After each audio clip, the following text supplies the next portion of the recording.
The universe as far as what we're doing with this evening, as far as how late we can go. I would like to be able to go till 8 o'clock so we can be caught up with enough stuff that by tomorrow we can go right into the client service techniques and running the currents tomorrow, the Dradic phase currents, and then we'll have plenty of time to introduce the new material at the end. But again, I don't want to inconvenience anyone, as I said. Since we had such a late lunch break, is there any possibility that it's okay with you guys if we just do like a 15-minute stretch your leg thing? And then for those of you who can stay till 8, we'll go up until 8. What it'll probably do is say by around 7:30-ish, I'll go off the book as far as, heavy stuff. So if people have to leave a little earlier, I hope that, that might help.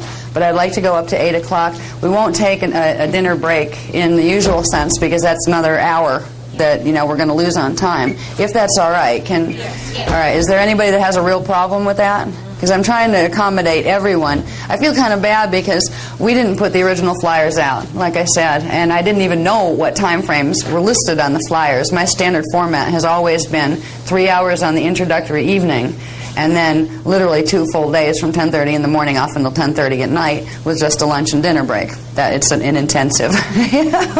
But the hours were a little different from the person who was going to run it. I found out once I got up here. I found out today, actually. So I'm trying to accommodate what I'm used to doing in a way that you don't feel like, well, I made arrangements and now I can't, do it because nobody let me know, because it wouldn't be your fault if that happened. It would be mine. Anyway, so that sounds like it'll work. Well, okay. There's nobody that has a major issue with that if we go till 8 o'clock and take a break around 6-ish, about 15 minutes to roam around here. I don't want to starve anybody to death where you're walking around and feeling like you're going to pass out. So I hope everybody did have some lunch. And I don't know about the snack situation there. Hopefully there'll be some, but I don't know because I don't know who's running or organizing any of that. That's probably there is snacks. All right, there will be snacks, so that will help. Okay, now what we're going to start with, and I'm going to try to do a speed record here. Talk slowly, but get very quickly. Yeah. Excuse me.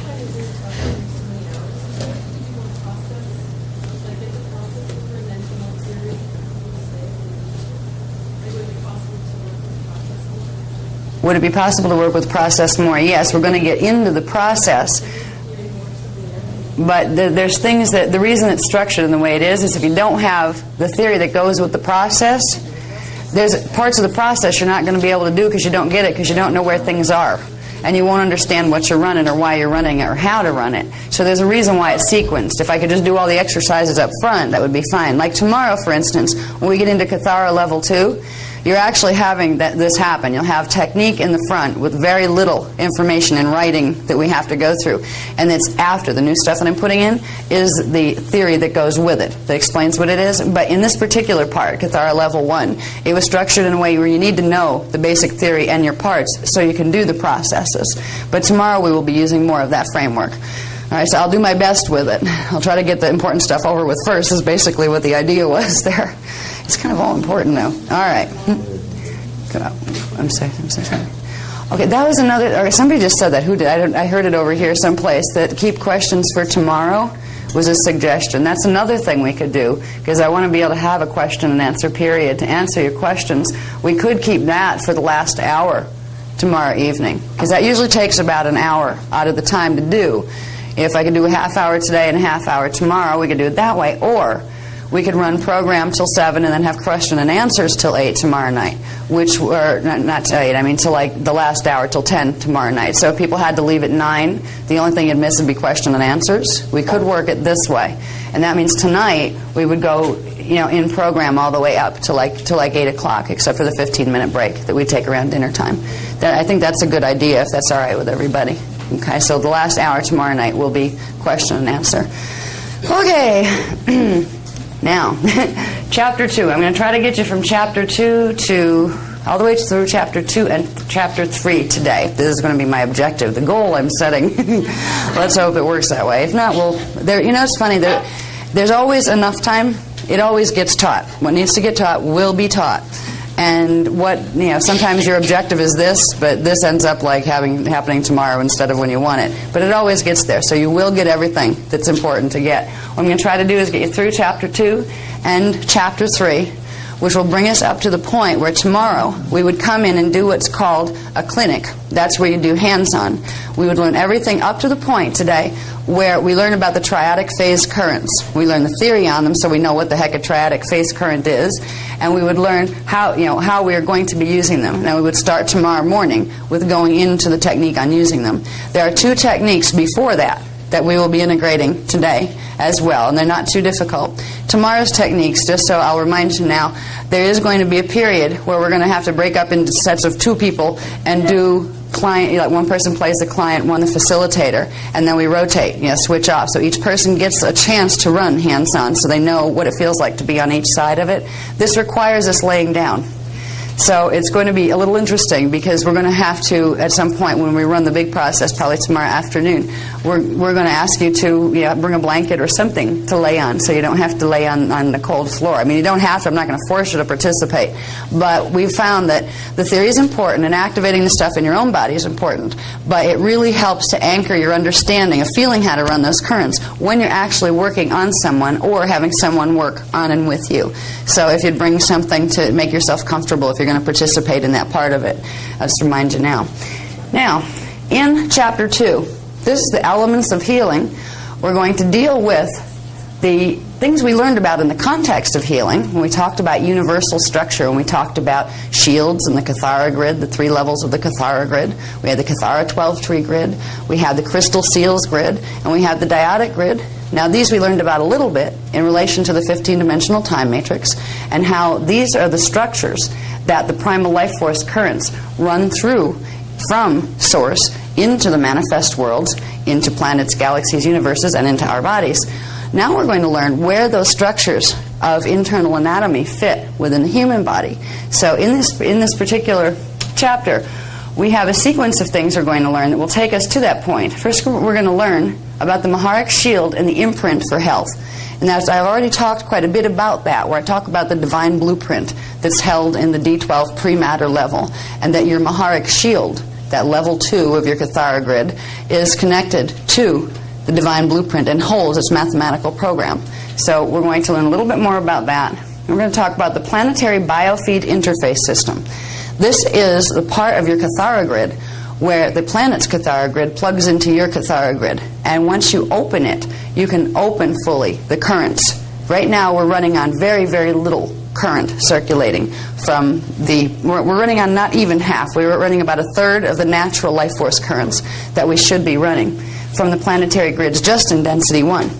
We have dimension 1, 2, and 3 frequency that is sustaining our bodies and our consciousness here right now, and we're only running about 1/3 of each of those dimensional frequencies. They are part of what's called the Kundalini energies. There are also higher levels of Kundalini, and there's something we're going to learn about tomorrow called the Antankarana, which is a 9-dimensional column of energy, of life force energies, which will take us into the Maharata and then the Kirashay and the Kundare, which is building a pillar of frequency between you and source, opening the conduits in your body so you can progressively build the ability to hold that pillar of living life force, of God consciousness, of very powerful healing frequencies and conscious awareness in your body. So we're going to learn about the system where that all starts. Before you can begin running any of the higher currents, you need to open the natural connection between you and the planet. Right now it's only running on 1/3 keel. We've got to get it opened all the way. The way to do that is to open the 12th chakra and various other things. Helps to know where your chakra is if you want to open it. So we'll learn where they are. Most of the techniques that we use will be telling you to direct this energy in this color into this place. Go to chakra here. Now go to chakra here. So the chakra system, learning where the primary 15 chakras are, is going to be a significant and important part of Kathara healing. It's really like your location map. If you want to learn to run frequency and know where to put it so you can begin making healing changes in any level of Kathara, we will be using chakra induction. That means you put energy in a chakra, and because chakras are designed to take that signature into the deeper template, they're like little transport systems. If you put an energy signature, let's say a symbol, in your heart chakra and breathe it in, you're literally inducing that mathematical code into what's called the seal that's at the inside of that chakra, and that seal leads to the Kathara grid, which leads to your divine blueprint. So we're going to be using chakras a lot, so we'll talk about those. Morphogenetic expansion. This one's fun. Morphogenetic expansion, growth cycles, death, and molecular compaction. We're going to explore briefly, but clearly enough, why we die, what the underlying condition behind all disease is that we're experiencing in our physical bodies. The condition is called molecular compaction. We'll talk about what that is, why it occurs. We'll also look at, there's a chart in here, that has to do with the growth cycles, the natural growth cycles of what a human imprint was supposed to be like, at what ages was what supposed to happen. How did we become avatars here when things were working right? How did we wake up to that when, if we started out as a little fetus and grew in our mom's belly and then came out? Then what? Did we come out, being able to recite 20 different languages, and were we 12 feet tall when we came out? Obviously not.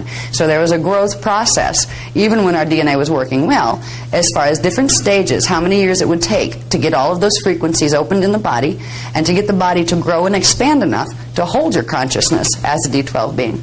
We're going to look at what those natural growth cycles were once upon a time, and look at what they are now compared to it. And it's pretty sad when you look at it, because we literally got stuck at the first stage of transition out of 4. So we're going to look at those a bit. In that, we also will probably touch briefly on the fetal integration process, how you get in the body in the first place. And we'll find out just a little tiny thing that the Catholic Church won't be happy at all about me telling you, that has to do with when conception occurs and when soul integration occurs with conception, because they don't happen at the same time. And I will argue with any pope from here until eternity to explain that there's a very important reason why that can't even happen. It won't happen, because if it was going to happen, it would create a miscarriage. So we're going to just briefly look at that a little bit. And then we're going to go into levels of human anatomy. This is where we find out where the big basic structures plug into our body. The embodied Kathara 12-tree grid. Where's our level 1 Kathara grid? The crystal seals, shields, signets, and huva bodies, and auric capsules. These are part of the crystal seals grid, which is the level 2 grid. Where are these guys, and how do they interact with each other, and how do they interact with level 1 and the rest of ourselves? And dyadic points. Now, we'll touch on these so you know where the anatomy fits, but these are really going into what would be Kathara level 3 technologies. We'll touch a little on them tomorrow, because when we talk about Merkaba, we're beginning our investigation of the dyadic grid. But for now, we're going to focus on level 1 and 2 and learning how to use those two parts of the grid and finding out where this part of the grid, the dyadic points fit. We have seed seals, which are things that control in the body. They're like little crystallized points of frequency that control, and they're actually part of this grid here. They're part of the second level grid. They control the Merkaba fields, and they also control how much current can come through what part of the body and DNA template at what time. If the seals are like gates that open and close, and if you open them, you can get the current to come through. But normally, when you're keeping yourself in a three-dimensional focus, so you keep your body and your consciousness 3D and don't go disappearing out of here because you accidentally opened a seal, these things naturally stay closed until you're going to consciously learn to open them. You have to know where they are and basically how to run current in order to open them. If we're going to be using, which we are, the triadic phase currents, which are the higher dimensional currents from D4 and up in density 1, which only goes up to D3, we have to open some major seals to allow the frequency to come through from the higher spaces, or we just won't get it in our template. We won't get a communication, an electrical communication going between strands 4 and higher and D1, the D1, 2, and 3 strands of DNA. Now, I talk about DNA, and I say we're on most of us are on third strand activation. And people go, I thought we only had 2 strands, a double helix. When I talk about strands, I'm talking about sets of double helices, heli, all right? One strand template creates one double helix, an electrical helix and a magnetic helix. They intertwine together and are held together by hydrogen bonds in the chemical DNA.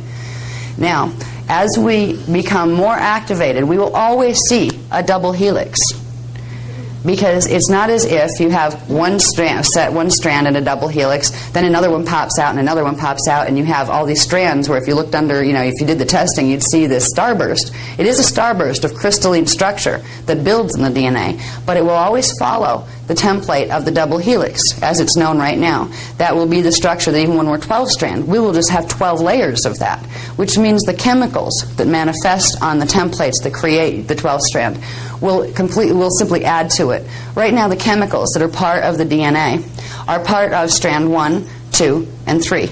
And they're not all of any of those strands, because most of the strands are shut off, even the 1, 2, 3 strands. Most of them are operating on about a third capacity. So we're going to be learning about the DNA, how it works with all of these systems as a transducer of energy. A transduction sequence takes place where energy goes from the non-manifest states through into manifestation, and the DNA of biological life forms is a key element in this transduction sequence. It is literally the manifestation template through which the rest of our hologram jumps into life, our molecular body, and also the projected hologram that we walk around in. All right, we'll talk about axiom lines and the Hara level. The Hara level we won't cover too much here, because this gets into radial body anatomy, which is really from level 4 Kathara, they told me, but it's something they're giving us to tack on a little bit to the end of Kathara level 2 introduction. So we'll be learning a little bit about the Hara level and the axiom lines, but the most important thing we're going to learn is how these systems fit together. So you see the levels and layers of your subtle body anatomy, so you can understand where the primal life force currents are going when they come in. Where do they go? They go through this first, then this, then this, then this, then this, then this, and then they pop out here in the hologram. And then when they're coming backward, they go through this series. So once you understand what the parts are and how they fit together, it's really not too hard to understand what you're doing when you're running current. You know where the currents are coming from. You know there's ways to direct which currents you want to select, and you know where to put them. So we're going to go through that today. And we'll just touch on this, the 12 human senses, aparthy and human perception. That's a little section that was in there to show that it fits in with the pattern. But again, a lot of these, because Kathara level 1 is the introductory level, you could do a whole level of Kathara on the technologies involved with just one of those sections. So this is to show you what the sections are, the sections of anatomy, the pieces of anatomy, and how they relate to each other, where each one of these layers could have much more detail as the Kathara 12-level program manifests itself between now and I don't know when we're going to get to level 12. We're just getting the introduction to level 2 down. Part of the reason the Kathara manual and the Kathara program itself hasn't moved faster, as far as we would have had level 2 completely done and probably been starting the text for level 3, if we hadn't had to go into the Templar mechanics.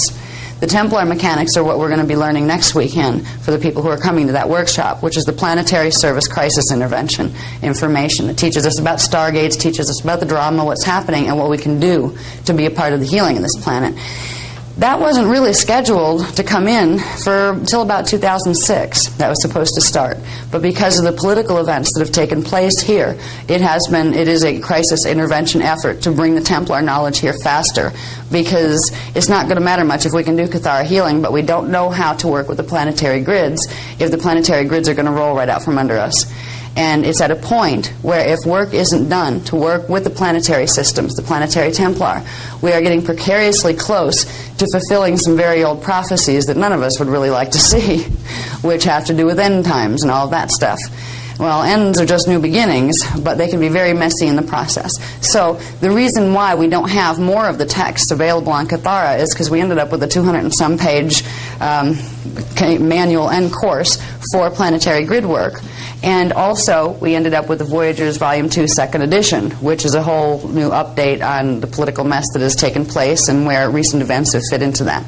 So there are more levels to this program coming. They will be given, along with the other levels of the Templar program and the other things that they're giving us, as an as-needed basis, where whatever is the first priority of what we need to know most is going to be given first. So I can't promise you next year we'll have Kathara Level 3 done. It depends what is given next as far as what needs to be done with the planetary energies next, because we have to help the planet and ourselves at the same time. So anyway, we will go through these so you know the parts, where the parts fit. I want to show you one thing, just backtracking from the chapter before. Where's the transduction sequence, honey? I had mentioned something called the transduction sequence. And this is the easy version. Transduction, it means, it's one of their words, it means, this is page on the bottom, 35 on the bottom. Okay. The transduction sequence is the process by which the consciousness currents pass through the different phases we've talked about, from consciousness to particle units, to which are particle, particle, particum, into chelons, to Kathara scalar grids. Okay, these are the Kathara grids, levels 1, 2, and 3, which would be the 12-tree grid, the crystal seals grid, and the dyadic grid. Then these are considered particle grids, and it goes into more advanced developed chelon or particle grids. Morphogenetic fields, that's another word for chelon field, which are the crystallized, three-dimensional crystallized portions of the template. All of these things here are made of chelons. Here's where chelons fill out and become more sophisticated, and they run more combinations of current at different angles and different variations of flash line sequences. Okay, after we go from morphogenetic fields, we go into Merkaba fields.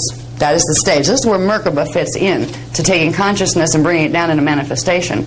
It's not the only part of the game. It fits in with a series of other things. You have Kathara grids first, and particle grids, which are the chelon grids that form morphogenetic fields. Then they form Merkaba fields, which is part of the dyadic grid, and then it grows out from the dyadic grid. And that goes into the DNA-RNA imprint, which is the template. And then it goes from there into the bioenergetic field and chakras, and then to something called the nadial capsule. We'll learn more about the nadial capsule, because nadial capsule is part of something called the radial body. There's not just the nadial capsule. There's a bunch of different capsules. We'll talk about those when we get into the new information tomorrow at the end of Kathara, Introduction to Kathara Level 2. Because this transduction sequence was just a basic way to show you how some of the parts fit together to bring those currents from non-manifest into manifest, because that goes from the nadial capsule into the DNA-RNA, the manifest DNA-RNA, and it goes into something called natus rivulets, which have to do with the nadial capsule, and they go into the nuclear core, and this is where in here you'd have like quarks and things that build up to subatomic particles, to atomic particles, into nuclei, and those kind of things. And then from there it goes up into, in a biological system, central nervous system, metabolic rates, biological rhythms, the blood-brain chemicals. This is where you manifest. So the transduction sequence is a process by which your consciousness progressively enters the primal structure and primal order of universe by becoming primal substance. It becomes primal substance, which are particle, particle, and particum currents of consciousness that move through and take the form of those particle, particle, and particum. And you go through the series of transducing your energy and your consciousness into form. When we get to the end, I have a long night ahead of me, because they've been giving me the expanded transduction sequence. And I'm trying to get the graphs done for this for you tomorrow. And some of the information, some of it had me lost. I'm going, oh my God, I need a physicist sitting next to me to ask him what the names of some of these things are. So I'm trying to put it in a way where you don't need to have a physicist sitting next to you. But it's explaining a lot more detail on this transduction sequence process. That's why I didn't spend much time on it. This was like part of chapter 1. It's just to give you the idea here, is there's a sequence of very set events. This is the primal order structure of how it works. Everything in manifestation, no matter what scientist wants to argue what theory, has to follow this process. There are natural laws that govern this universe, whether or not our scientists want to accept that fact. See, once you know that there's natural laws, it kind of implies you don't have a lot of leeway. You're either breaking them or you're not. Right now, science likes to play games. It likes to explore things that if it knew better, it knew it shouldn't do. But as long as, it's like, it's kind of like, as long as you don't know it, then you can always say, oh, well, we didn't know. We created a mess. Oh, I'm sorry. We blew that up. Oh, whoops. We did a horrible genetic mutation. Oh, my God, we created a new species of something. Yeah. And it's like, if they knew, or if they acknowledged that there were laws that govern these things, natural laws of energy, and they had access to what they were, they'd have to either say, I have no conscience and I'll do what I want anyway, or I'll have to rein in my free will a little bit to work within the natural laws of creation so I don't create any harm to anything. Science here isn't mature enough right now. Now, there's a lot of nice scientists out there that are. But when you take science as a body, what most people don't realize is just like when you take religion as a body, you have a bunch of well-meaning people, many who have dedicated lifetime after lifetime to trying to be the best and do the best in whatever belief system they were fed. But what most of them do not realize is that since 25,500 BC, at the core of what used to be organizations that were supposed to assist and help humanity. What has actually done is the Illuminati groups have progressively taken control. So you have a few little Illuminati groups controlling hundreds of thousands of people, sometimes millions of people. It's happening in science and it's happening in religion. And they don't like each other, the two groups, because they each have a different agenda. But both of them use the exact same tactics. They use fear, intimidation, arrogance, putting you down in order to make themselves look important so you'll never question them or say, excuse me, I don't think that's right. They use information propaganda, and they use information hiding in order to keep you educated only to the level that they want you to be educated at.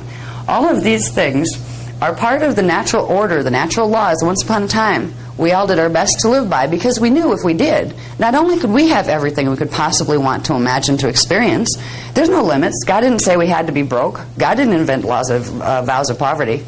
Yeah. Now, who would benefit from a vow of poverty? Think about it.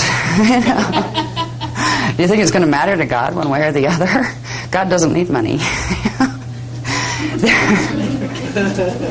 There were tricks put in that there have been many poor priests and priestesses that shouldn't have been. But as long as you're poor, you're pretty disempowered, and it means somebody else can pull your strings. You're at somebody else's mercy to take care of you. Now, if you understand that you are a part of God and that God will always take care of you, you're not attached to money. This is what it used to mean. Vow of poverty, it wasn't a vow of poverty. It was a vow of non-attachment. It meant, be it person, place, or thing, there's nothing that I will hold on to more tightly than my direct relationship with Source. And if I get guidance that it's time for me to move from my country and leave my home and my family and even my children and all the things I love the most, if I have to do that, I will.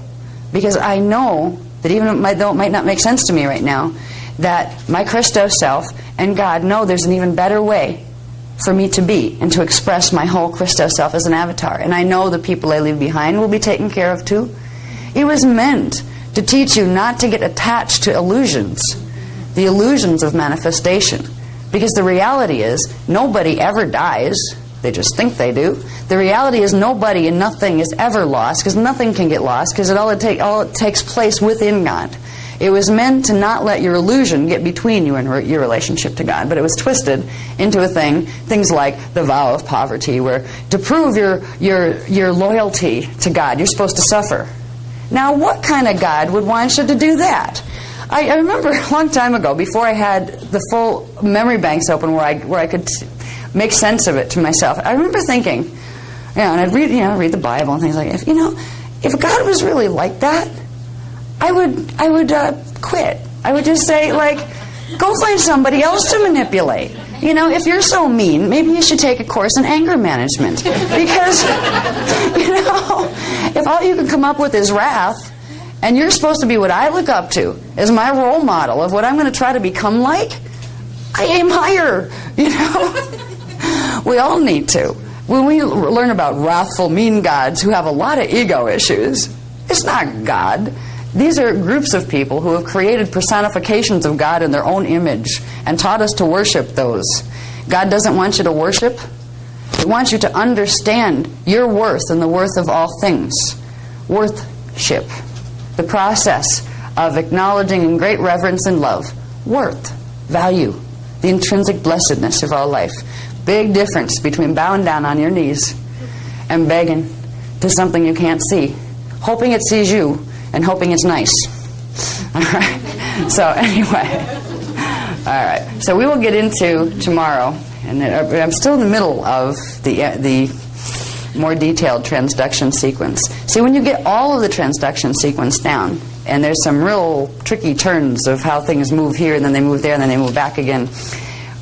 It's the manifestation process is what it is. Transduction is manifestation, how stuff goes from being non-manifest thought into manifest reality. So as we begin to understand how the primal life force currents come into our bodies and how our consciousness comes in, we will be stumbling across the secrets of the ages, the secrets of manifesting thought.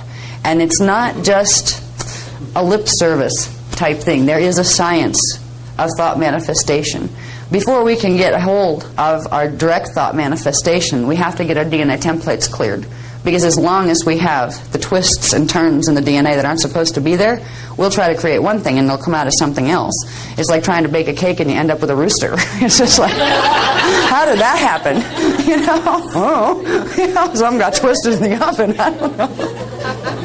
That's what's happening with our manifestation process. We can have all the goodwill intention in the world, and we can even learn really good thought manifestation mechanics. We can be really careful with the words we choose and how we choose to use them, and have an absolutely perfect thought manifestation grid for item A, and use it in a DNA template that twists things and takes them on tangents that you don't know are there. And you're going to come out with item C when you were aiming for item A. And hopefully C has something to do with what you were trying to create. So when we learn the transduction sequence, I'm still struggling with parts of it, where I'm looking at it and going, oh my God, how many steps to this are there? And what does this mean? Okay, it does this, this, this, and this. Now what does this mean? What should I do with my brain? All right? Because once you realize it's the thought manifestation process, you realize, here's where my free will applies. Here's where my mental body applies. What we're going to discover tomorrow is really exciting, because there's a little thing that I've heard, and at first I didn't realize it was not a little thing. It was a big thing. In various spiritual traditions, in the New Age especially, you hear this stuff, oh, that's just lower mental body stuff. I'm above that. I'm in Christ consciousness. Now don't worry about your mental body. That's not important. Aim higher. There is a program that's running here to make sure we ignore our mental body, our mind, our conscious focus, our ego. Oh, bad ego, make it go away, hide it. We're spiritual now. Focus higher. The mental body is a part of the anatomy that's directly connected to the holographic field, which means there is where our free will comes into play. And we've been being tricked, particularly through the New Age movement, to ignore that and aim for our spiritual parts. You can aim all you want for your spiritual parts, but if you don't anchor them through the mental body, you're not going to get them into your body. So we'll learn about these things too. And it's all connected to the transduction sequence. And we can continue from there. We'll go now. No, I think, did we do that? Yeah, I'll do that. Okay. Yeah, I'm going to go through this pretty sequential. Yep. Now, we're going to go through a couple pages of this, and then we're going to introduce the beginnings of the first technologies, the techniques that we're going to use. This information is Chapter 2, starts on page, was that 102 in the book? 102. Yeah. Wow, we're already up to 102. We're doing pretty good. The imprint for health. Healing occurs through correcting distortions within the Kathara grid and Huva body shields. That's simple enough. If we want to begin the true healing process, we go to the core of where the dysfunction is coming from, the causal element, which is the Kathara grid and the Huva body shields. Remember, Huva body shields are part of the Level 2 Kathara grid, the crystal seals grid. You have the shields that hold the mathematical template that look like crystalline discs of energy, and then you have the circular energy formations, the eggs of energy that we walk around in, that come from the shields program. Next, the human body blueprint was designed to hold 12 dimensions of frequency, which means 12 flashline sequences, and 12 dimensions of consciousness. The content of 4 out of 5 Huva bodies within the 15-dimensional anatomy. Now, animal life forms have smaller DNA templates. They're connected to a Christos template, but they're a species, most other species on this planet, didn't particularly incarnate to go through. They weren't appointed as guardians of this planet. They didn't come in as the guardians. They came in as the things that needed assistance with their evolution. They don't have 12-strand DNA templates yet, which means they have a longer evolution cycle to where they progressively build up that type of 12-strand DNA template. Humans were created with it from the beginning. We were created as avatars. Animal consciousness comes in to experience different types of reality, and then it has to accrete or build up its DNA template through reincarnation, through literally those templates that are simultaneously placed in different, life frames will move through one imprint and become a D1. That's when your first incarnation might be as a rock, where your consciousness is in D1, and it's the elements that would compose what on the outside looks like a rock. D2, you go up into the more complex elemental kingdom, where you actually have elemental consciousness. There's where you have the little fairies and little things that people have been telling stories about for years. The little things that nobody else sees, but that run around in the woods. Those kind of things. There are elemental consciousness. There are life forms that take on these forms. These are things with smaller DNA templates. If you don't have at least the coding for 3 strands in your DNA template, 3 dimensions, you will not be a 3-dimensional being. You will be 2-dimensional or 1-dimensional, which means like flat, if we looked at it, right? Like some of the fairy folk actually are flat. They're like 2-dimensional drawings that hang in the air, but they're alive. They're like cartoons that come to life off the paper, that kind of thing. So there are life stations that you can experience life in these forms, and you would progressively evolve. If you started out as a rock, you would evolve through the elemental kingdom. Eventually, your crowning glory as a rock would become being a crystalline quartz structure, because they're one of the most evolved forms of mineral that there is on planet Earth. And you would go from there into the plant kingdom. And after a while of evolution through little types of plants with little templates into bigger ones, then you'd make a leap into the animal kingdom. And eventually through the animal kingdom, you would build up enough coding that you could make the link into a human-type form, a bipedal hominid form, that eventually you would be able to make the link into a human form. Now, humans were not created to do that type of evolution. They were created to be the guardians and overseers of those who were taking that kind of evolutionary journey. We have a 12-strand DNA template minimum. Now, indigo children, which is actually, they're called Orifeme. The indigo children, that buzzword they use this day and age for this new wave of babies that are coming in. It's not just babies. They've been coming in for 100 years, and they've been a grail line here for millions of years. All right, it's called the Iani Grail line. And they are Orifeme, Lyran Syrian Orifeme consciousness, the original founders race consciousness.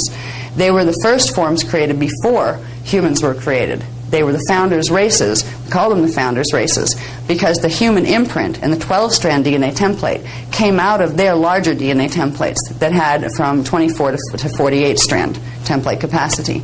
So the indigo children now are actually the ancient ones coming back into form and bringing that potential back. Because if there's enough of the 12-strand of the higher strand, 24 to 48-strand indigo children on the planet activating during the stellar activation cycle, we will generate so much frequency in the race morphogenetic field, or the race template, the tribal shield, that it will begin to clear and purge all the distortions out of the 12-stranders that most of the human population have the 12 strands. So they came in for a reason. They're on a rescue mission to reset the 12-strand pattern for the 12-strand people, and also to run the frequencies of the higher Kirashe and Kundalini currents, primal light and sound currents, into the grids.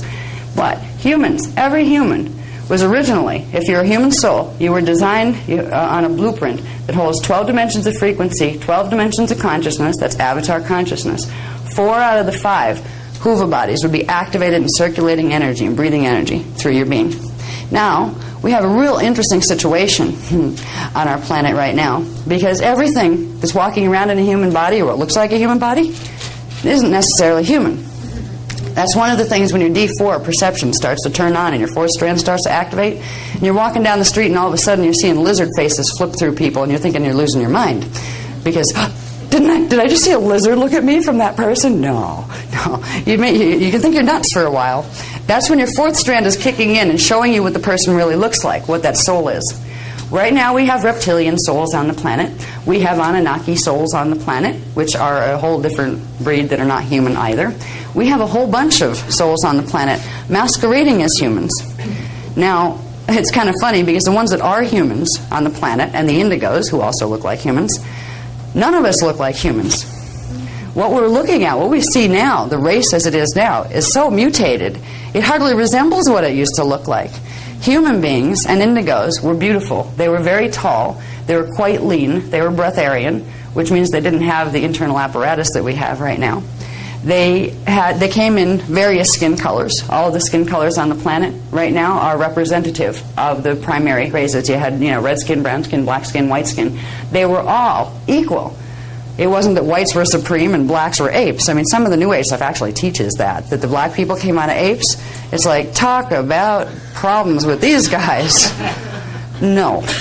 Black people, there is a whole grail line, genetic grail line, of very, very high ascended masters that are in black skin form here. They're the same in red skin form, which would come through like Native American or Native North American type Indians. So there's a diversity that's still in the gene code. And the difference between, right now, we look at ourselves, and if we remembered who we were, we wouldn't even recognize ourselves now, because we had very little body hair. The human imprint had very little body hair. In fact, many of them were bald. The more evolved ones didn't have body hair. It was kind of inconvenient when you're going through stargates all the time. It just was not in the gene code. The original Orifeme indigos were very, very interesting because they had much more of the characteristics of the founders, the original founders races of this time matrix. And there were three groups there. You had the original Elohai Elohim, which were the highest coded ones. They were called the blue flame people, or the emerald order people, the Elohai Elohim. They were the guardians of the blue flame primal light field, the D13 field, and the Akkadic records in the primal sound fields, the first expansion from source. They were leonine when they came down through their Christos template. Their main template was feline. They actually were like hominid felines. And it's really funny because you see people that have an issue with cats. Usually, it's a higher issue coming between who your avatar group is and its relationship to Elohai. Now, there's also been some twisted versions of Elohai that became what are called the Anu Elohim, which are a fallen angelic group. And they're one of the ones that created the Anunnaki races. Okay? So there is a whole bunch of coding we're carrying in our DNA. And right now, most of us couldn't figure out if we were a human soul in a semi-human body, or if we were Anunnaki or Draconian or what. Because the people who are lizards in human bodies don't know they're lizards, and the people who are Anunnaki don't know they're Anunnaki. And a lot of the people that are learning this stuff would be afraid to find that out, because, oh no, that means I have more problems, right? Does that mean I'm bad? No, it doesn't. At this point, we're in a situation on the planet where our DNA holds many, many mysteries, and it would be very scary to find out exactly how much we have inside of our DNA. I mean, what would you do if you found out that, after all, yes, you incarnated out of a draconian soul matrix, which means you're reptilian? Does that mean you're a bad person? I mean, that's right. You didn't know. That's right. Most of the people on the planet right now that are not human consciousness or indigo consciousness are out of two other groups. One is, and both of them happen to be fallen angelic groups. The people that are in human forms that came out of the fallen angelic groups were parts of those collectives that wanted to get their Christos imprint back, and they were trying to run away from the nasty fallen angelic groups that they had been a part of. So they incarnated out of those groups to get into human form on what's called a bioregenesis program to get their 12-strand imprint back. They're the ones who have been chased by the fallen angelic races because they were like members of their own that they controlled who escaped from the prison camp, and they came over to the other side. So right now, even though we will teach you through the Kathara program, and particularly through the Templar program, we will teach you about this genetic distinction that exists. We might all look like we have human faces on, but the reality of what's going on is we are not all human consciousness, and that's okay. Now, we have to be aware of what the draconian agendas are, and we teach that in the Templar course, what the Anunnaki agendas are, because they're taking agendas that are trying to wipe out the other species. And that's not fair play. And they've been playing this game for a long time. Now, if you happen to be a person who's an Anunnaki soul that's incarnate in a body, that doesn't mean you want to do that. That means you have free will choice now that you have a human body. That you can say, excuse me, I don't like that agenda. You know, I'm part of the Christos agenda. So there's lots of people that are coming from those matrices. But they're the people that are, there's a genetic coding that goes with the fallen angelic matrices that makes people who are Anunnaki souls or draconian souls more susceptible to being harmed by the fallen angelics, more susceptible to having their biofields possessed, more susceptible to getting implanted, and more susceptible to getting body snatched, which is full possession. So these are people that, and if you know, I mean, you never know if you're one until eventually you start to talk to your Christos self. It will let you know. It will not let you know what matrix you incarnated out of. It's not bad to find out. You're draconian. If you're an indigo, if you're a human, if you're a draconian, if you're an Anunnaki. It doesn't matter what the answer is. It just matters in knowing. And you can find this answer in yourself, and it's worth taking some meditations and asking yourself and being ready for the answer. Don't be scared if it says, well, you happen to be draconian. What it means is, okay, that means there's something in my DNA template that I have to be extra careful to use my Maharic seal more often so the other ones can't get a hold of me. Because draconian races and Anunnaki races started out as blessed races just like any of the other founders' races. They ended up with a condition called code convolution. That's kind of like inbreeding genetically. If you take the same template and you combine it and combine it and combine it with itself over and over and over, at a certain point, the original integrity of the mathematical template breaks down, and you start to get random probability and variations that weren't quite part of the original plan. That's how fallen angelic matrices came into being in the first place. So when we go into the healing issue within ourselves and within the general populations, we need to be aware that not everybody in a human body is a human. And if we make the mistake of doing that blanket unity, false unity stuff, where, oh, we'll just pretend we're all the same, that means we will never discover what our particular DNA needs. You will not discover if there are draconian codes that need to be flipped back to their Christos pattern so they can be cleared. What's happening in the New Age movement is a false unity movement. They're teaching people to see themselves as all one sea of fellow humanity, so you will totally never, ever find out about the diversification that exists. They're doing this so the ones that they have implanted in human bodies, who are dark oversouls running the other agendas, won't be identified. And they're doing it to take over the race genetic code. Now, unity comes from love of diversity. Unity through blessed diversity is what was the creation imprint for this time matrix. In your healing, you will find draconian people coming to you, and you'll start to know. You'll start to recognize it.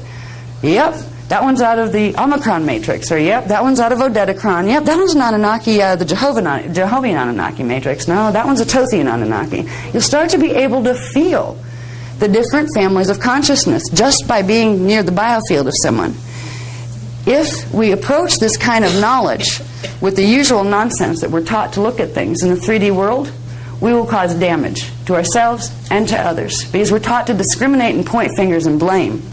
What we need to do is approach them all with love, yet also be aware that if you have somebody coming to you to facilitate their healing, and they happen to have some real field problems because they have a DNA susceptibility, because say they're from a draconian matrix and the fallen angelic matrix wants them and wants their body, you may get yourself compromised as a person trying to heal that person, trying to help heal that person. And there's a lot of games played with this. But if you run your Maharic seal and don't forget to do it, you'll have enough frequency in your own biofield where that can't happen. So you can walk where angels fear to tread. You can go in and touch and heal and be a part of things that would terrify anybody that didn't know how to run their Christos consciousness and its frequencies. And you can know you can go in there and be safe and protected. So this is part of the reason why in the work that we teach, we will teach you about being able to recognize consciousness, being able to face the fact that just because people here wear human faces, that they are not always human souls, and human souls were created with one purpose, one template, divine blueprint, why they were created. Then there were the other ones from the fallen angelic matrices that were literally, some of them, created to destroy humans. They were created as a counter force.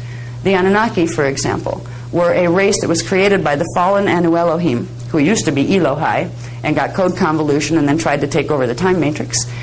They created a biological race that was called the Anunnaki that has progressively tracked humans and indigos to destroy them, because they were the guardians of this time matrix that were in the way of the Anu Elohim matrix.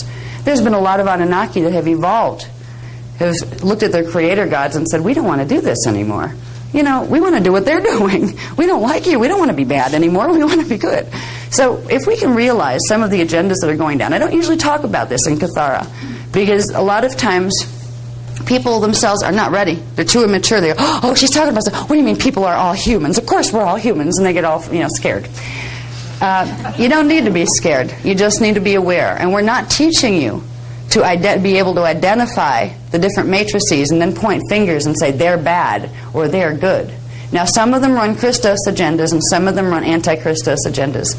If you happen to be a person who incarnated out of a matrix who's running an anti-Christos agenda, you'll be the last to know, because they don't tell their own, they use them as puppets.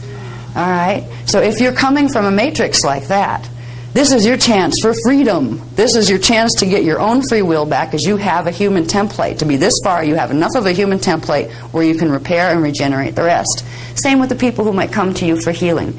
You might do a meditation for a while and really figure out what matrix you're from. Yeah, I hope you're right. Yeah, I'm human. Yeah, it feels like I'm human. Okay. I can hear a lot of people go, that's good, because people are afraid to be draconian, or they're afraid to find out that they're, maybe an Anunnaki soul or something else in there.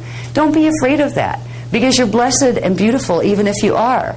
God created you too. You've just had some extra evolutionary lessons along the way. So you will be wonderful teachers when you get back up there. That's how we need to look at it. That's how we can love people that are even holding agendas that are against the Christos mission. If you happen to be a person who incarnated out of a matrix that has a bad agenda, bad in relation to the Christos mission, which is the mission that will allow this time matrix to continue and perpetuate under a freedom rather than a control. This is not meant to be a control matrix. If you happen to be out of a matrix like that, you have a history, a long history, of exploring some very, very hard subject matters involving polarity and densities. So you can be proud of yourself for getting as far as you have. And you can also realize that you have absolute power right now, right here, because you've got this far, to make absolutely Christed choices and to become a Christed being regardless of what your matrix wants to do. But if you don't know that, if you don't know that you happen to be an Anunnaki or a Drac soul, you're not going to know they're pulling your strings. You're not going to know that when you try to talk to your oversoul or your soul, you're going to get Anunnaki Central broadcasting station. And I could give you a list of names of your local broadcasters, but I won't in this workshop. I won't do that in this workshop. But if yeah, what channel are you going to turn to? Who's your local broadcaster here? Yeah, you can name 5 of the main cable channel networks coming from what we call Phantom Matrix. Followed Angelic Matrix Central. Anyway.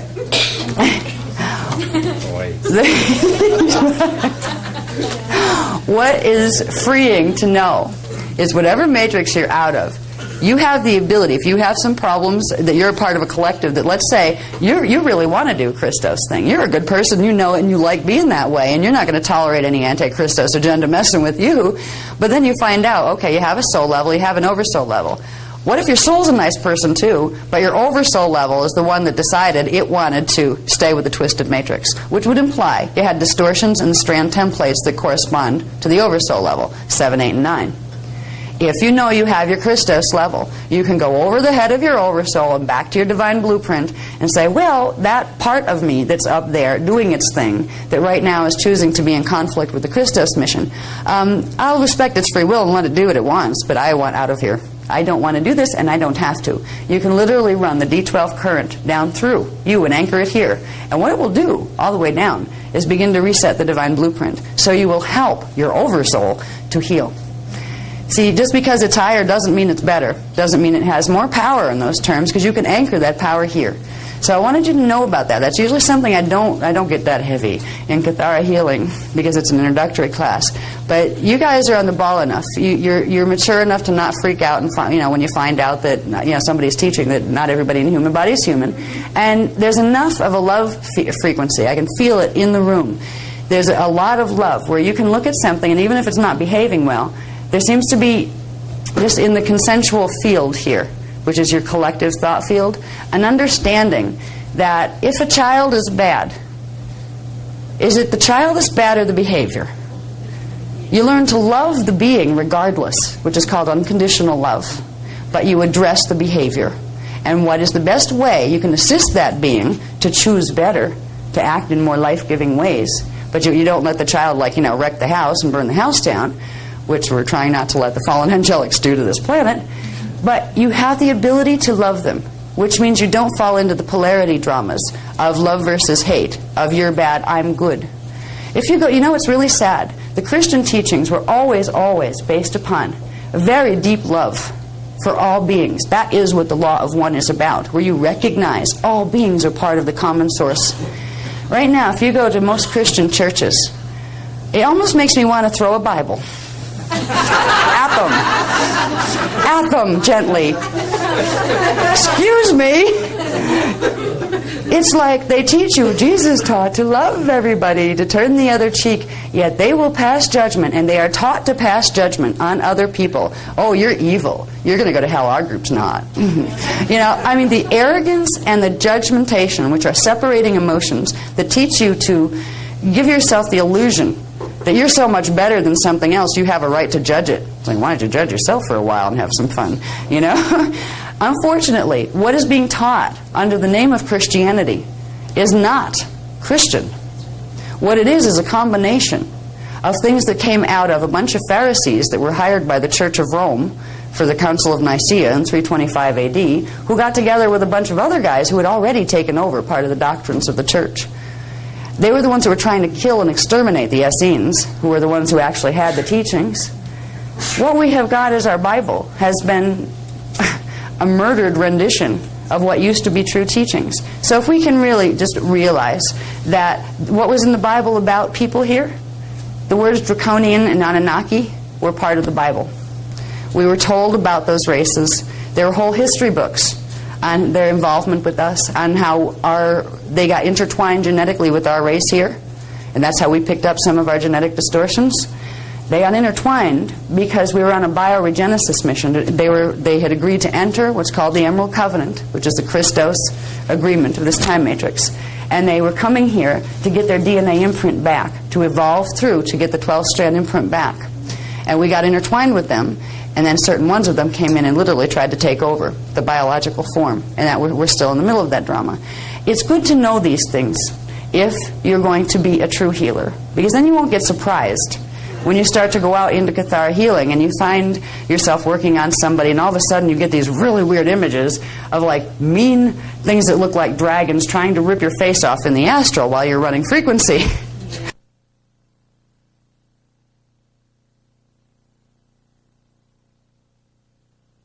I was guided to go there with that because I wanted you to know about it, because it's really a surprise when you don't know about it and it introduces itself to you. You have a choice. Am I losing my mind? Because you start seeing things in people that you really don't want to see, and the first thing you tend to do is wonder if something's wrong with you. Like, oh my God, why am I seeing this? Couldn't be them. Is it good? But the thing is, if it is them, they probably don't know it either. So what we have here are sometimes you will find things in people's fields. Sometimes you'll find things in your own field that you wish weren't there, that you need to go through processes to disengage. But if we can realize that right now there's a bunch of people on this planet, they're running what's called an Illuminati agenda. They are running an Antichristos agenda, and they are being used as puppets to do so.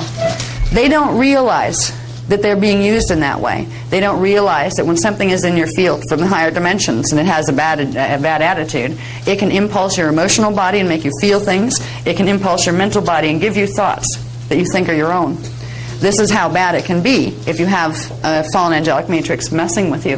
When you work with Kathara healing and bringing in the frequencies of the Maharic shield, which is the first thing we learn how to do, that's beginning to bring in the frequencies of the D12 divine blueprint, the pale silver liquid light. That is the frequency that no matter how bad the problem is, it wouldn't even, if you were in even deep possession, you would be able to, if you work with the techniques to where you can build a critical mass of that frequency, you will purge the things out that are not part of your divine blueprint. And everybody, even the fallen angelic races, started with an original divine blueprint before it got convoluted and twisted into things that became Antichristos. So, when we work with the Maharic shield, which we're going to do today, we are doing several things. We're reclaiming our heritage as far as our Christos identity. We're also at the same time creating a pillar of what looks like pale silver light that emanates into the biofield and around you and through you. The Maharic pillar, the Maharic seal.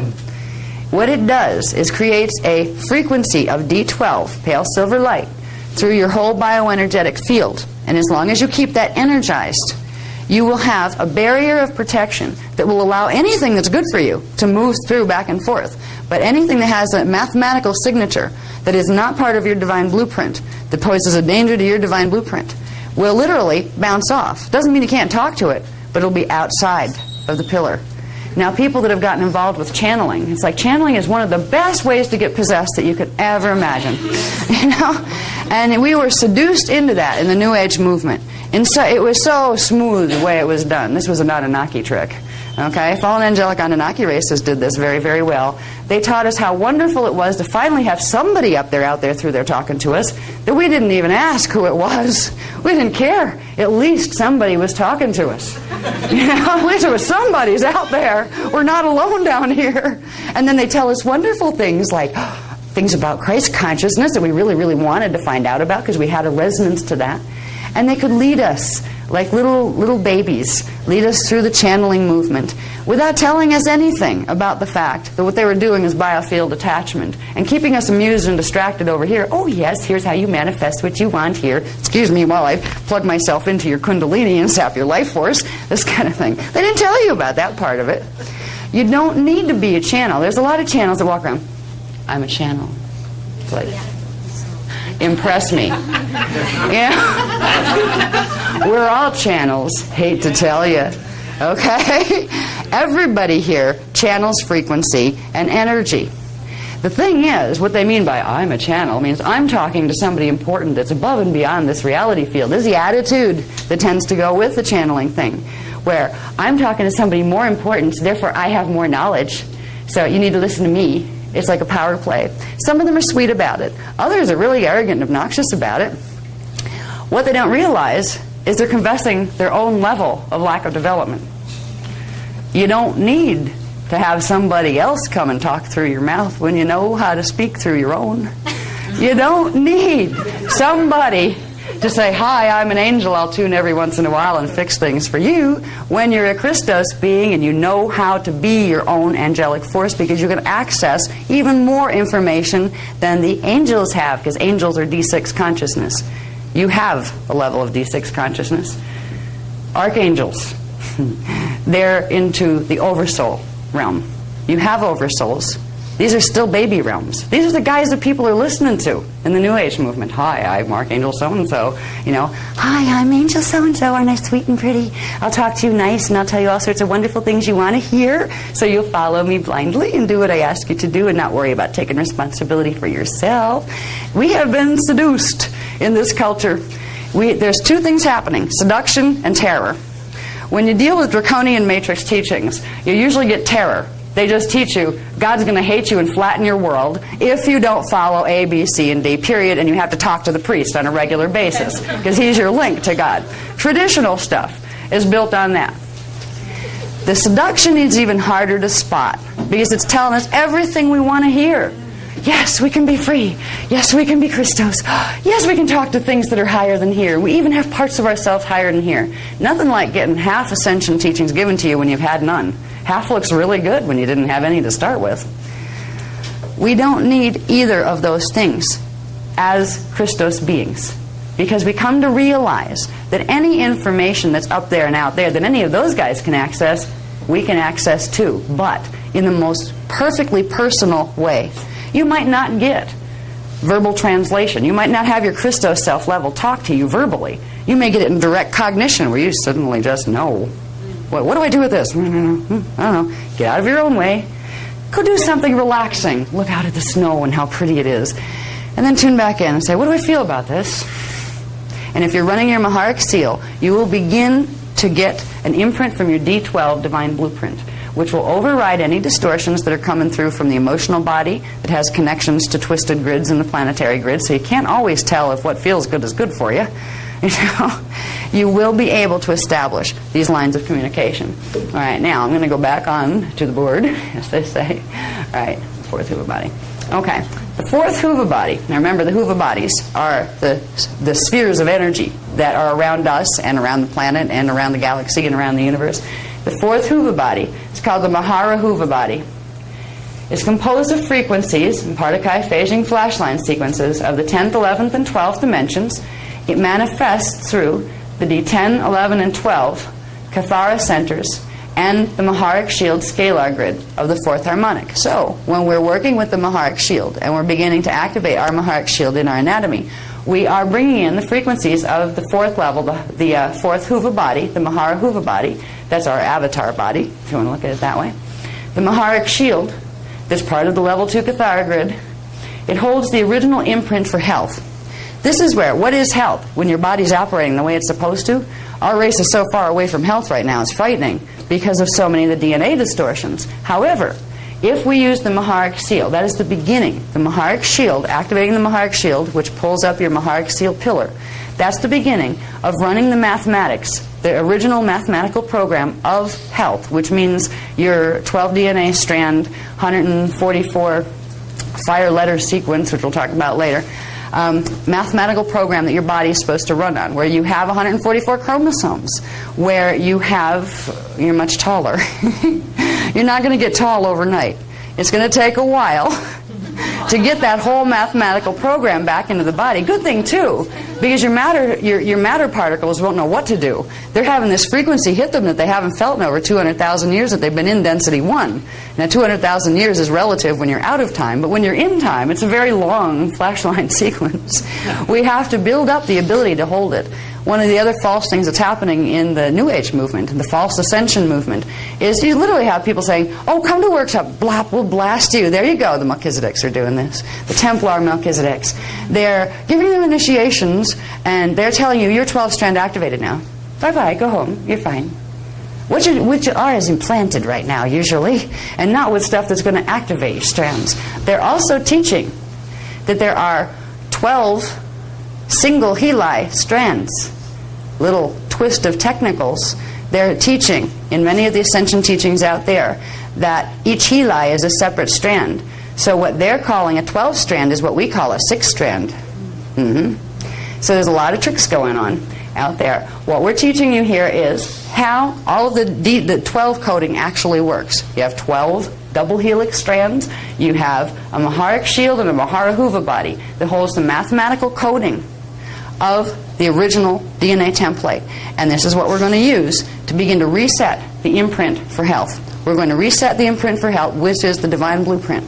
And we're going to progressively work with that.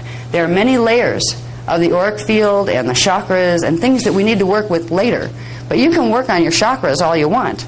You can work on your axiotonals and your meridians, and you can even work on your shields all you want. But if you don't take it back into the Kathara grid, the first level, where the distortions are being held, they will always override whatever healing you do on the surface.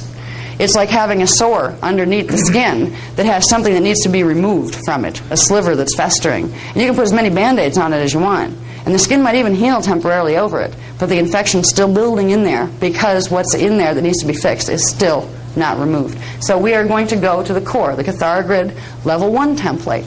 That's what we clear when we begin the process of running the Maharic shield. It also has the fringe benefit of giving you temporary protection from anything messing with your fields. It will also help you to pop any implants you might have picked up along the way that you didn't know you had and don't really want to know you have. Okay, we'll go on to the next one. There we go. Okay, the Maharic shield can be used to repattern the Kathara grid holographic template back to its original imprint for health. So when we activate the frequencies of the Maharic shield that actually pops up as an energy field below the feet, we have the ability to then run D12 current, little subharmonics of it, at first, they're little bursts, nanosecond bursts of D12 frequency subharmonics come through. That's what it means to begin activating your DNA. But when you activate your Maharic shield, you're activating the 12th subharmonic in the DNA template for the first time in, since ancient times where we're able to do this. It will restore in the Kathara grid, the Kathara level 1 grid. The way to recode those Kathara centers is to activate the Maharic shield because that has the imprint for all of those 12 centers in it. To recode anything to the D12 frequency, you have to first open D12 frequency into the body where you can anchor it and bring it down in. And that's what we're learning to do with these processes. The flashline sequences of dimension 12 can override and correct faulty flashline sequences that manifest as distortions within the Kathara grid and the Huva body shields. So if we remember, everything are flashline sequences. We can look at DNA template distortions and distortions within our 15-dimensional anatomy, or at least the 11 and below dimensional parts of it, as distortions in the flashlines, where the rhythms are supposed to be a certain way, but they're off rhythm. They're not, in synchronization with the original flash rhythms of D12 and the divine blueprint, which throws off everything, our time orientation, our consciousness orientation. It gets us stuck in space-time.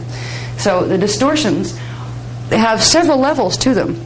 At their core, the distortions that cause the DNA twist that we have right now are distortions in the flashline sequences. There is a natural way that each dimension is supposed to have its own flashline sequence. Each DNA strand, each level of our body, of our subtle body anatomy, we have a level that corresponds to D1, dimension 2, dimension 3, dimension 4. The parts of our body that correspond to a dimension are supposed to carry the natural mathematical signature of that dimension. That's supposed to be in the core template. And from there, our diversification comes out, our individuation. We build on by using that flashline sequence and combining more different rhythms within it. But if that core rhythm is distorted, it literally knocks us out of alignment with the natural rhythm of the time matrix, which creates mutations within the physicality. That's what we're dealing with. They also manifest as Keelan clusters of crystalline forms of energy that don't belong in the subtle body anatomy. And those things, in turn, manifest as chemicals in the DNA that don't belong there, which creates hormonal deviation within the body. We actually poison ourselves before we hit 100 years old, the way the DNA is working right now. The body kills itself. We're all suicidal and don't even know it.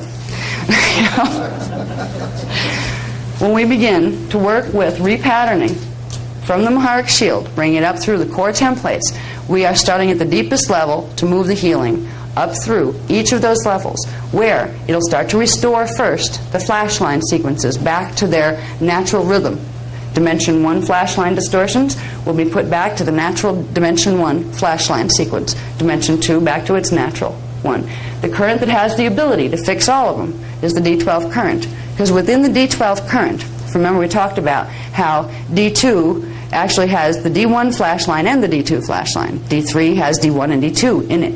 Well, D12 has the natural mathematical pattern for all of the ones below it. So no matter how distorted they might get, if you run D12 back through, you're resetting the original pattern. And that's what we're doing with Maharic recoding. It's called Maharic recoding because we're recoding or repatterning the Maharic level, the D12 imprint, which is the Christos divine blueprint, back into our bodies or the planet. Because when we work with the Templar courses, the workshop that's on the Templar, we are doing the same types of things for the planet, because the planet is in crisis, just like our bodies have been in crisis.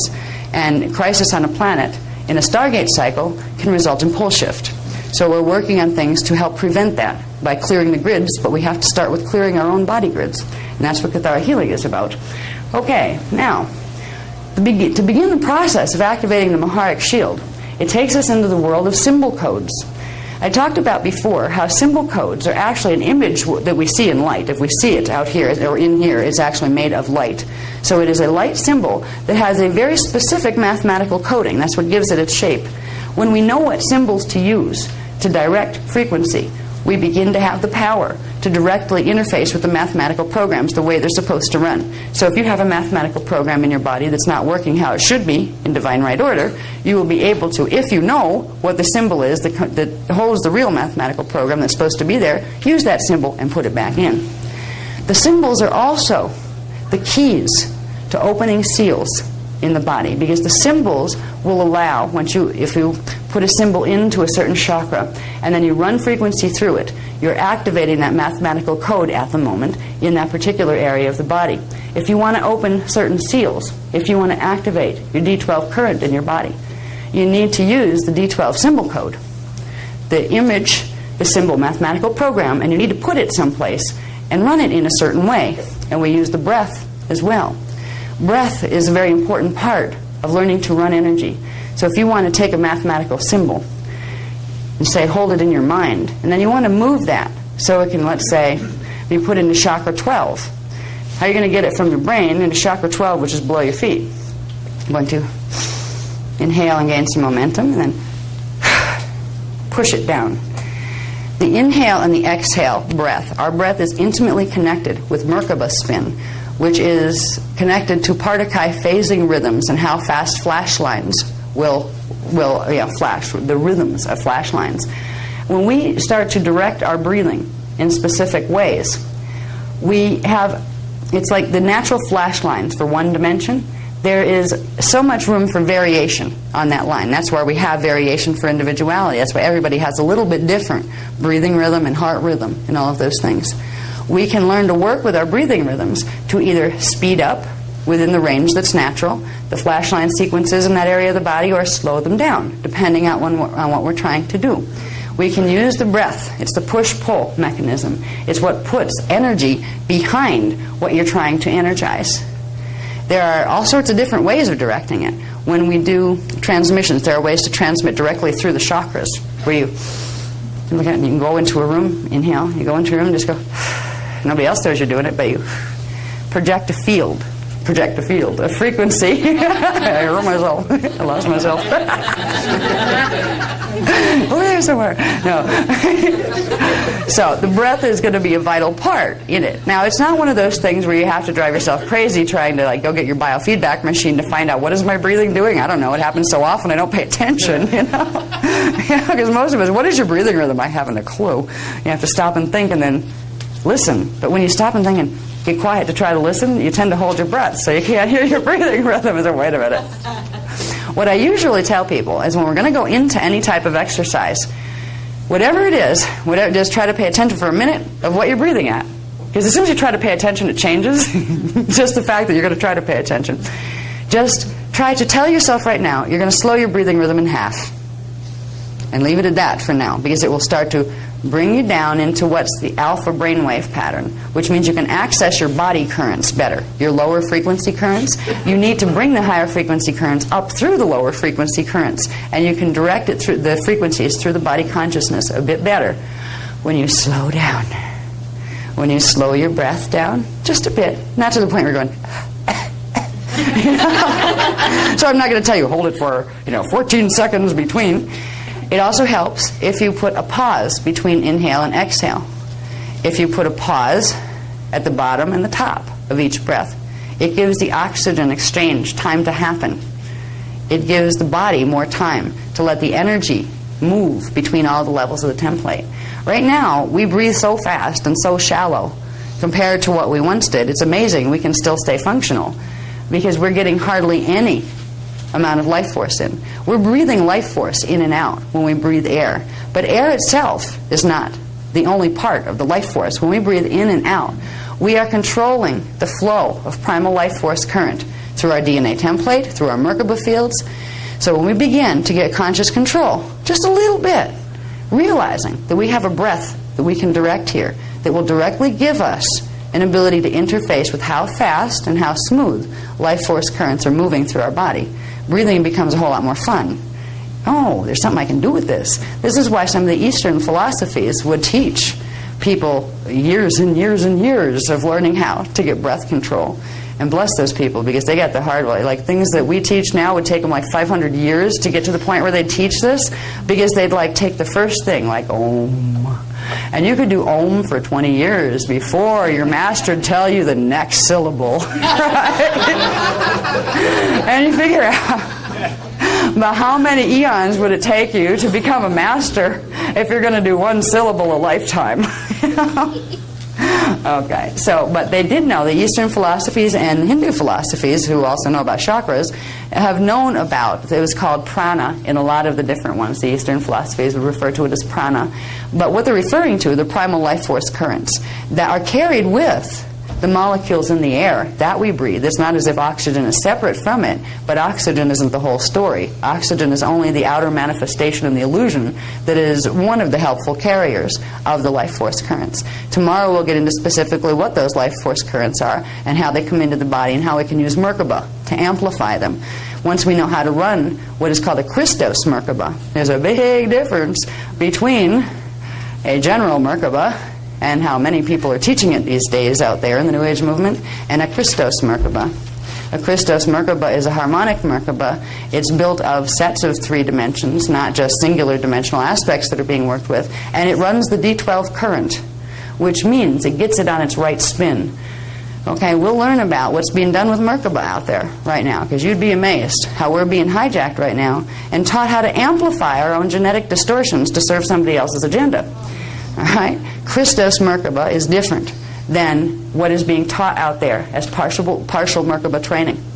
Partial Merkaba will not tell you about the D12 frequency. It will not tell you how to activate your Maharic shield. It won't tell you that your Merkaba is connected to your shields and to your Huva bodies. It won't tell you the whole anatomy, because you might figure it out if you knew. All right? So we'll get into Merkaba tomorrow. But today we're going to deal with something called the Hierophant symbol. The Hierophant symbol, the core of it, is the D12 symbol code. And it's a symbol. We've all seen a lot of places all over the place. Thing is, you don't have to be Jewish to use it. You know? What they call, and you don't have to get into the Star of David stuff. It belonged to somebody else long before David adopted it. All right? It's a 6-pointed star. Now, flat 6-pointed star is where we start the activation process, which means if you take a 6-pointed star, technically that's a symbol for a Merkaba vehicle, which is a star tetrahedron-shaped 3-dimensional thing, which is a different coding than a simple drawing, which I'll show you in a minute, of a 6-pointed star. The 6-pointed star, flat drawing, is the beginning of sending the mathematical instructions to your Maharic shield to tell it to begin transmitting the D12 subharmonics. You don't want to transmit D12 frequency pure before you get the rest of your body and systems able to handle subharmonics, because you blow yourself up and you can't do it. Your own Christos level won't let you do it. You can only pull so much frequency at any time that is not going to cause any harm to you. And your other levels of self will regulate that. You, in your Christos state, knows how much you can pull, and it will shut off the current when your body has enough at any given moment. So you can't hurt yourself with these techniques. You can't OD on Christos frequency.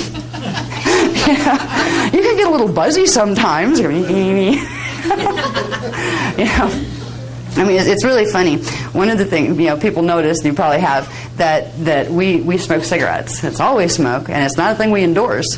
But there's a reason, because at times the frequencies get so high in our fields that I know for you have different experiences with it that are a little different than mine, but it's in the same vein. It becomes difficult to keep focused here, where things start to disappear. Like people's faces all turn into an energy field, and you can't see individuals anymore. You just see lights. When you use things like certain chemicals like nicotine, it brings you down. It shuts down some of the DNA, so it gets you into body faster. I don't endorse using these kinds of things, but I want you to understand that when you start running frequency, there are some very strange effects that you may get at first. They're effects that belong to you. They're the part of what your consciousness is going to experience as it expands. But you may find yourself getting really buzzy, where you feel like a little bee buzzing around. You can almost hear yourself buzz, like an electrical hum that runs in your fields. You may find that a few too many times you notice streetlights going out when you walk under them or drive by them in a car. Just a few so many times that it becomes strange. Why do streetlights go out when I drive by them in my car? Because you're blowing electrical extra stuff in your fields, because you have a lot of buzzy energy in your fields. Most of the time with that is you're triggering the light sensors in them. They're picking it up and the sensors are picking up the frequencies in your field, the subtle frequencies. You might start blowing computers or magnetic strips on hotel door cards or credit cards. If you work with the Maharic Shield technologies and run your Maharic Shield frequencies on a daily or at least every 2-day basis, you will be able to get rid of that extra static buildup, because it's static buildup that's causing that. It means your DNA templates brought this stuff in, but the rest of your system can't process it yet. So it's hanging out in your auric field, buzzing all over the place. It might also make people very nervous, like babies might cry when you go near them, animals might run. I mean, things like that. And you won't know why. It's like, what'd I do? When you work with the Maharic Shield technologies, it will get rid of some of this. Now, if you go into activating major levels of high frequency codes that have to do with the planetary grids, which we begin doing in the round tables and the Templar work, that's like streetlights still do their thing when we drive under them. Even though we clear out the system and try to like send down into the earth whatever energy's extra that we don't need in our fields. So you'll still have some of the effects, but you won't hurt yourself running D12 frequency. You can't put so much in that's going to cause you damage, because literally the chakras and the shields will close and stop the flow of energy so it doesn't blow up its own system. It's self-regulating, because it's not just an it. It's a part of you that's very conscious, aware, and intelligent up in the D12 frequency level that says, okay, that's enough. You don't want, like, do you ever see goldfish that if you keep feeding them, bless them, they'll still eat and eat and eat until they pop their stomachs and kill themselves? Your Christos avatar level won't let you do this to yourself with energy. All right. Now, the higher... I've never used that. I've never thought of that before, actually. I'm glad. Yeah, some really weird ones are coming out today. It must be the consciousness field. You guys hold such a high vibe, it's like kicking in some other higher level of humor that even I'm trying to get used to.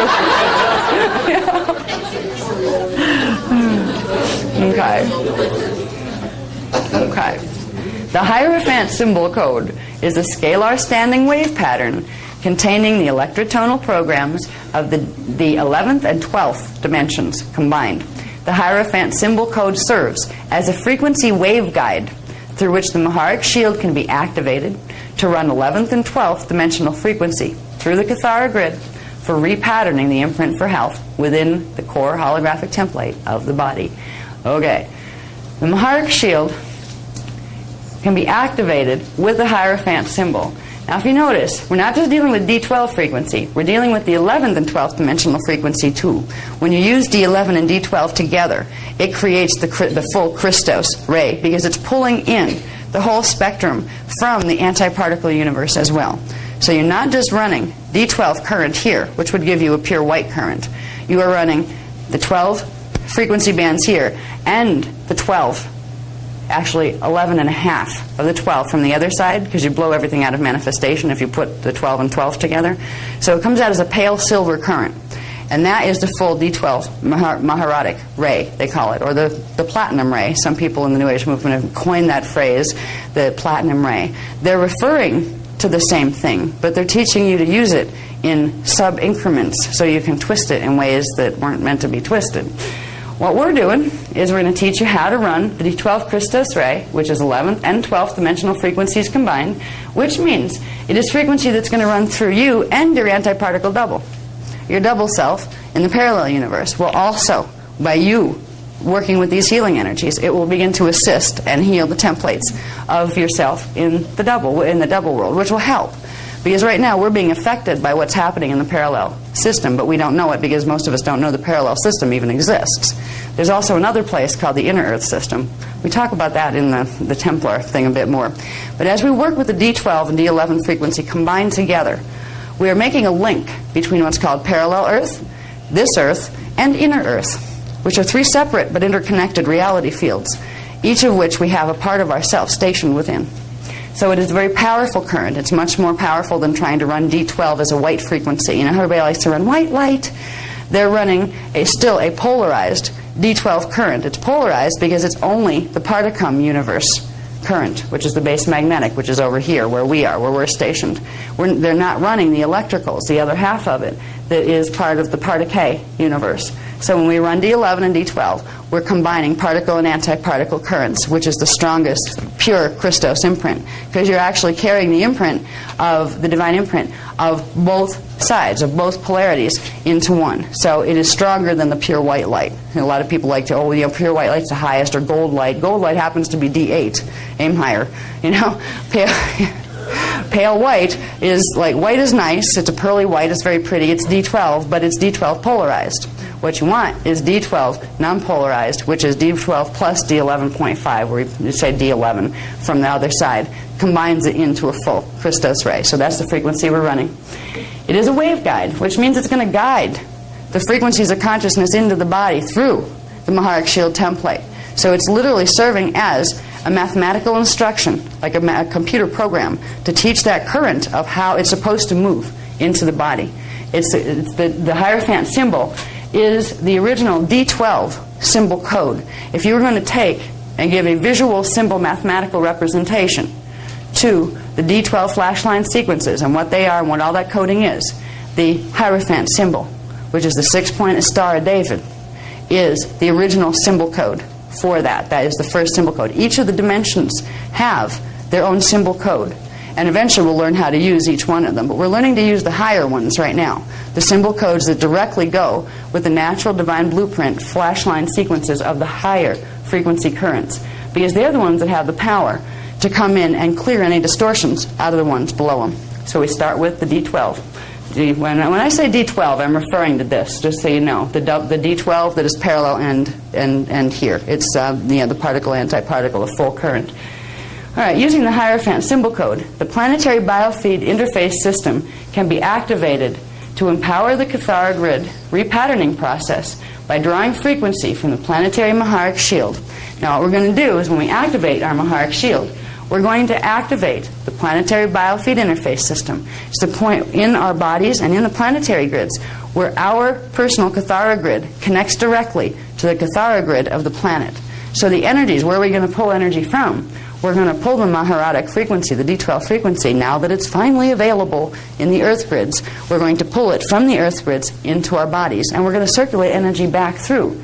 It was always like a love affair between person and planet, because there was a constant inflow of energy, a sharing of energy, a circulation system.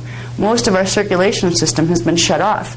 That's why we've turned into a culture that can actually abuse the Earth as badly as we have right now. In the ancient days, it would be like beating up your mother.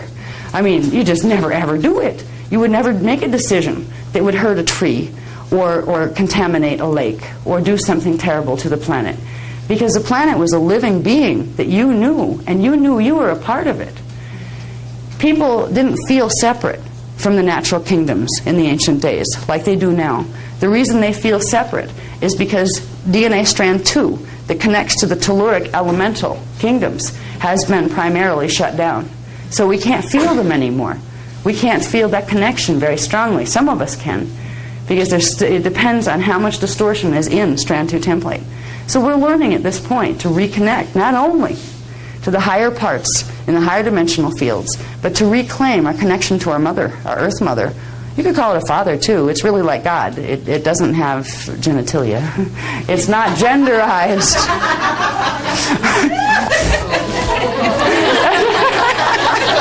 That's not a bad word.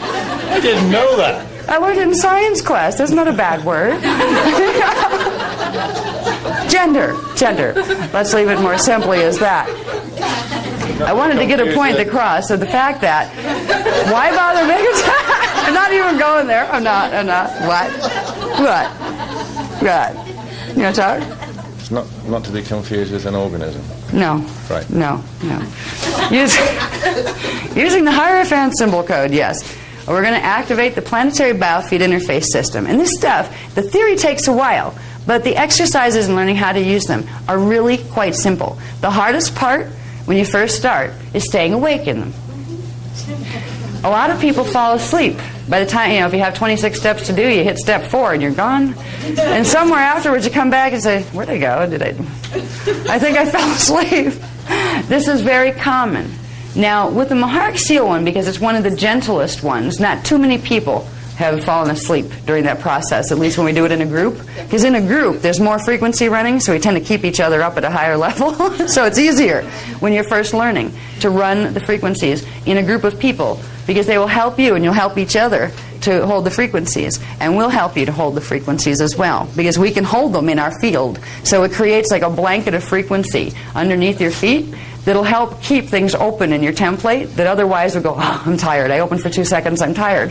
So you may notice, again, like when you're in a situation with a group and you're running frequency, yeah, I can feel some frequency. You start to actually feel it. Because at first, you're running currents and you're going, well, my mind is running currents, but I don't feel anything.